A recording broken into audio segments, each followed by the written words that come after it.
ಯಾರನ್ನೇ ಮದುವೆ ಆದ್ರೂ ಒಂದು ದಿನ ನಾನು ತಪ್ಪು ಮಾಡಿದ್ದೆ ಅನಿಸೋ ಕ್ಷಣ ಬರುತ್ತೆ. ಯಾರ ಹತ್ರ ದುಡ್ಡಿದೆ ಅವ್ರ ಹತ್ರ ಸಮಯ ಇರಲ್ಲ. ಯಾರ ಹತ್ರ ಸಮಯ ಇದೆ ಅವ್ರ ಹತ್ರ ದುಡ್ಡಿರಲ್ಲ. ನೀನು ರಾಂಗ್ ಪರ್ಸನ್ ಅನ್ನ ಆಯ್ಕೆ ಮಾಡ್ಲಿಲ್ಲ, ಆದರೆ ನಿನ್ನ ಮೈಂಡ್ ನಿನ್ನನ್ನೇ ಚೀಟ್ ಮಾಡ್ತಿದೆ. ಈ ವಿಡಿಯೋ ಸ್ಕಿಪ್ ಮಾಡದೆ ನೋಡಿದ್ರೆ ಜೀವನದ ಮಿಸ್ಟೇಕ್ ಏನು ಅನ್ನೋದು ಗೊತ್ತಾಗುತ್ತೆ. ನಿಜ ಇದೆ ಅಲ್ವಾ ಅನ್ನೋ ಕ್ಲಾರಿಟಿ ಕೂಡ ಸಿಗುತ್ತೆ. 100% ಶೋರ್, ಮಿಸ್ ಮಾಡಬೇಡಿ. ಪ್ರಪಂಚದಲ್ಲಿ ಯಾವ ವ್ಯಕ್ತಿಯನ್ನು ಮದುವೆ ಆದ್ರೂ ಒಂದು ದಿನ ಮನಸ್ಸಿನೊಳಗೆ ಒಂದು ಪ್ರಶ್ನೆ ಬರುತ್ತೆ. ನಾನು ತಪ್ಪು ಮಾಡಿದ್ನ? ಅವರಲ್ಲಿ ಏನೋ ಕೊರತೆ ಕಾಣುತ್ತದೆ. ಬೇರೆಯವರ ಜೀವನ ನೋಡಿದಾಗ ನಂಗೆ ಹಾಗಿಲ್ಲ ಅನಿಸುತ್ತದೆ.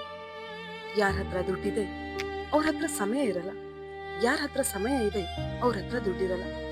ಯಾರು ತುಂಬಾ ರೊಮ್ಯಾಂಟಿಕ್ ಆಗಿರ್ತಾರೆ ಅವ್ರ ಮೇಲೆ ನಂಬಿಕೆ ಬರಲ್ಲ. ಯಾರು ತುಂಬಾ ಲಾಯಲ್ ಆಗಿರ್ತಾರೆ ಅವ್ರ ಹತ್ರ ಎಕ್ಸೈಟ್ಮೆಂಟ್ ಕಾಣಲ್ಲ. ಯಾರು ಸೀರಿಯಸ್ ಆಗಿರ್ತಾರೆ ಅವ್ರ ಹತ್ರ ಫೀಲಿಂಗ್ ಶೇರ್ ಮಾಡಕ್ ಆಗಲ್ಲ.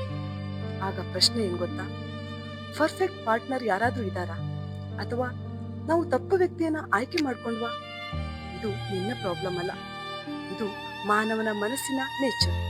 ನಮಗೆ ಸಿಕ್ಕಿದ್ದನ್ನ ನಾರ್ಮಲ್ ಆಗಿ ನೋಡ್ತೀವಿ, ಸಿಕ್ಕಿಲ್ಲದಿದ್ದನ್ನ ಸ್ಪೆಷಲ್ ಆಗಿ ಮಾಡ್ತೀವಿ.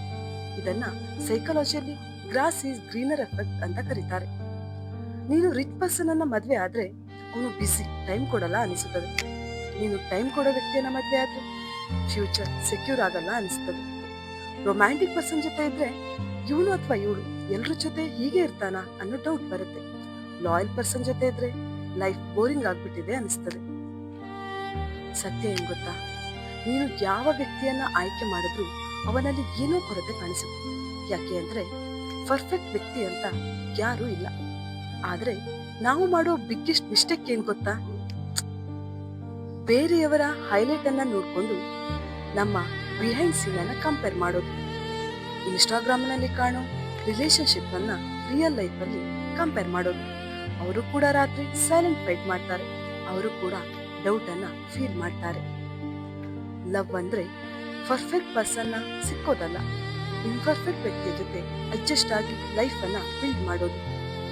ಸೈಕಾಲಜಿ ಪ್ರಕಾರ ಹೇಳೋದಾದ್ರೆ, ಯಾರು ನಿನ್ನನ್ನ ಹ್ಯಾಪಿಯಾಗಿ ಮಾಡ್ತಾರೆ ಅನ್ನೋದಕ್ಕಿಂತ ನೀನು ಯಾರ ಜೊತೆ ಸ್ಟ್ರಗಲ್ ಮಾಡೋದಕ್ಕೆ ರೆಡಿ ಇದೆಯಾ, ಯಾರ ನ್ಯೂನತೆಗಳನ್ನ ನೀನು ಸಹಿಸೋಕೆ ಸಾಧ್ಯ ಆಗುತ್ತೆ, ಇದು ತುಂಬಾ ಮುಖ್ಯ ಆಗುತ್ತೆ. ಹೌ ಟು ಓವರ್ಕಮ್, ಇದು ತುಂಬಾ ಇಂಪಾರ್ಟೆಂಟ್. ಒಂದು ಅವೇರ್ನೆಸ್, ನಾನು ಕಂಪೇರ್ ಮಾಡ್ತಾ ಇದ್ದೀನಿ ಅನ್ನೋದನ್ನ ರಿಯಲೈಸ್ ಮಾಡ್ಬೇಕು. ಎರಡನೇದು ರಿಯಾಲಿಟಿ ಚೆಕ್, ನಾನು ನೋಡೋದು ಫುಲ್ ಸ್ಟೋರಿ ಅಲ್ಲ ಅನ್ನೋದನ್ನ ನೆನ್ಪಿಡು.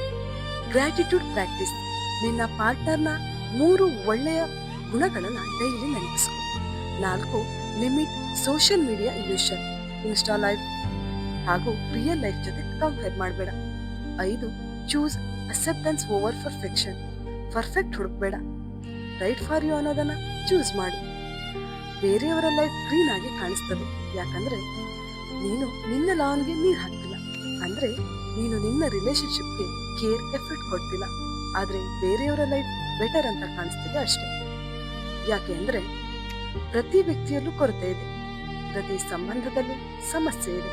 ಆದ್ರೆ ನೀನು ಯಾರ ಜೊತೆ ಬದುಕೋಕೆ ಚೂಸ್ ಮಾಡ್ತೀಯಾ, ಅದು ನಿನ್ನ ಲೈಫ್ ಡಿಫೈನ್ ಮಾಡುತ್ತೆ.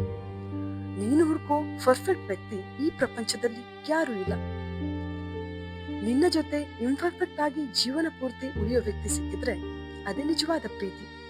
ಇಂಪರ್ಫೆಕ್ಟ್ ಅಂದ್ರೆ ತಪ್ಪುಗಳಿದ್ರು ರಿಯಲ್ ಆಗಿರೋರು, ಯಾರು ಪರ್ಫೆಕ್ಟ್ ಅಲ್ಲ.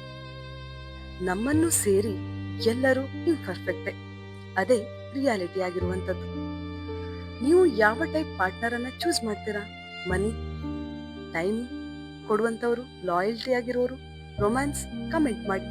ವಿಷಯ ನಿಜ ಅನ್ಸಿದ್ರೆ 100% ಅಂತ ಕಮೆಂಟ್ ಬರೀರಿ. ಇದು ಹೊಂಬೆಳಕು, ಹೃದಯಕ್ಕೆ ಬೆಳಕು ಕೊಡೋ ಪ್ರಯತ್ನ. ನಮ್ಮ ಈ ಪ್ರಯತ್ನ ನಿಮ್ಗೆ ಇಷ್ಟ ಆದ್ರೆ ದಯವಿಟ್ಟು ಲೈಕ್ ಮಾಡಿ, ಶೇರ್ ಮಾಡಿ. ಇದೇ ತರಹದ ಲವ್ ಕಾನ್ಸೆಪ್ಟ್ ವಿಡಿಯೋಗಳಿಗಾಗಿ ಸಬ್ಸ್ಕ್ರೈಬ್ ಮಾಡೋದನ್ನ ಮರಿಬೇಡಿ.